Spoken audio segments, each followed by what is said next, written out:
السلام علیکم ورحمۃ اللہ وبرکاتہ۔ آج کا ہمارا موضوع ہے حاسدین یا حسد کے بارے میں۔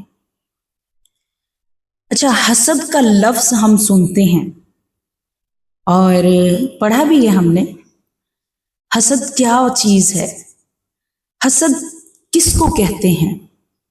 حسد ہا سین دال 3 لفظ ہیں، لیکن ان 3 لفظ کے معنی کیا ہیں؟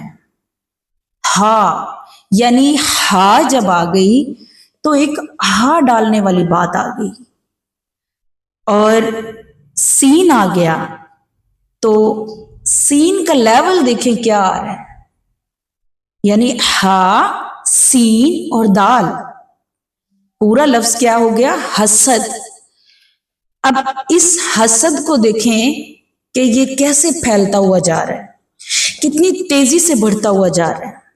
اور اس حسد کے بارے میں دیکھیں، لفظ 3 ہے، وہی ہا سین اور دال، لیکن حسد کی جو بیماری ہے اس بیماری کی حد تک اگر ہم دیکھیں تو اس سے کتنی وبا پھیلتی ہے۔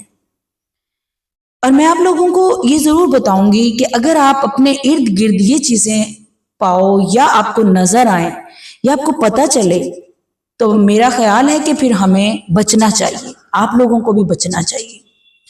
ہر چیز کی ایک لیمٹس ہوتی ہے، لیکن حسد کی کوئی لیمٹ نہیں ہوتی، کیونکہ جو سامنے والا بندہ حسد کر رہا ہے آپ سے، آپ کو نہیں پتا۔ اور میں آپ کو ساتھ ساتھ یہ بھی بتاؤں گی کہ حاسد کی نظر کیسی ہوتی ہے۔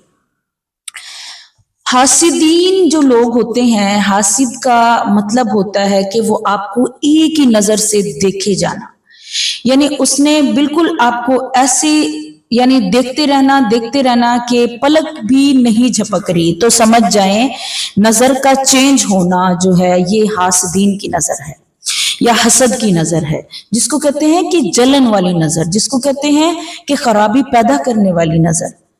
تو اگر آپ کے آس پاس ایسی چیز آپ محسوس کریں تو خدا را بچیں، خود کو بچائیں۔ دوسری طرف دیکھیں کہ جب حسد کی آگ بڑھتی ہے تو وہ آپ کے لیول کو ہلا کے رکھ دیتی ہے، یعنی آپ کسی بھی سیٹ پہ ہیں، کسی بھی عہدے پہ ہیں، کسی بھی مقام پہ ہیں، تو وہاں پہ پھر آپ کا دل لگنا کم ہو جاتا ہے، یا آپ کا انٹرسٹ جو ہے وہ جو بڑھتا ہوا انٹرسٹ ہے وہ کم ہو جاتا ہے۔ نیکسٹ چیز دیکھیں کہ اللہ تعالیٰ نے اور اللہ کے رسول نے ہمیں اس بارے میں کیا بتایا ہے، اسی لیے بتایا نا تاکہ ہم حسد سے بچیں۔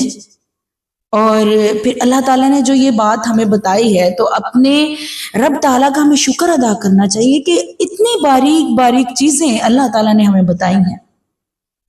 اور پھر دیکھیں حسد ایک ایسی چیز ہے، جب اگر آپ کو کوئی حسد کی نظر سے دیکھ رہا ہے، آپ کو نہیں پتا کہ اندر سے کس کی کیا نظر ہے ہمارے لیے، یا وہ ہمیں کیا فیل کر رہا ہے۔ دیکھیں کہ ایک اوز ہے اور اس اوز کے اندر فل پانی یعنی صاف و شفاف پانی جو ہے وہ ہے، اور اگر اس کے اندر ایک سوراخ ہے نا تو وہ آہستہ آہستہ آہستہ آہستہ سارا اوز خالی ہو جائے گا، بیکوز اس کے چاہے دن 1 لگے، چاہے دن 2 لگے، چاہے دن 3 لگے، لیکن وہ آہستہ آہستہ خالی ہو جائے گا۔ اسی طرح حسد کی بیماری ہے، اسی طرح جو آپ کو حسد کی نظر سے دیکھ رہا ہے وہ آپ کا آہستہ آہستہ جو بھی چیز ہے وہ خرابی میں ہوتا جائے گا اور آپ کو پتہ بھی نہیں چلے گا۔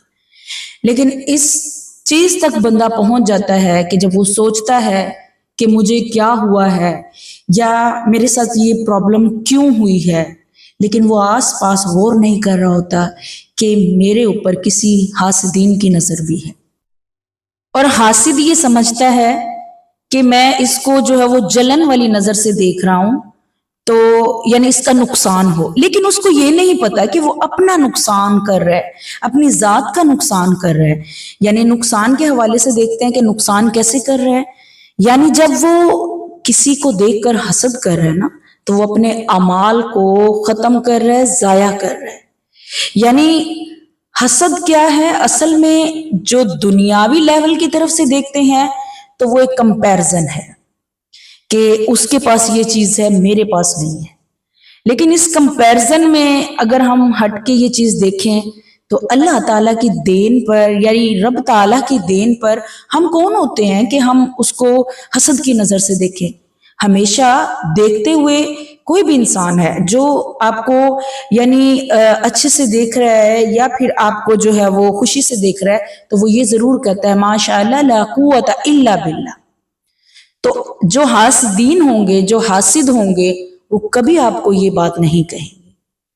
تو خدا را ایسے لوگوں سے بچنا چاہیے، ایسے لوگوں کے شر سے بچنا چاہیے، ایسے لوگوں کی محفل سے بچنا چاہیے، ایسے لوگوں کو اپنے گھر میں، اپنے آس پاس جگہ نہیں دینی چاہیے. کیونکہ دیکھیں نا کہ اگر ہمارے اس طرح کرنے سے، ہمارے دور ہٹنے سے حاسد جو ہے وہ کم از کم اپنے اعمال کا تو خیال رکھے گا نا.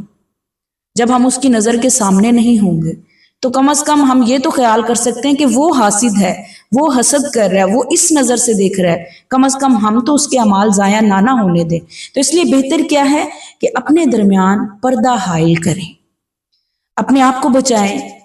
کیونکہ جب حاسد کی نظر لگتی ہے تو وہ تباہی اتار دیتی ہے. تو کوشش کریں کہ ایسے لوگوں سے بچیں، اور اگر آس پاس ایسے لوگ ہیں بھی تو آج ہی اس چیز پر ضرور غور کریں اور اپنے آپ کو ضرور بچائیں تاکہ ہم کسی اور کا نقصان نہ ہونے دیں.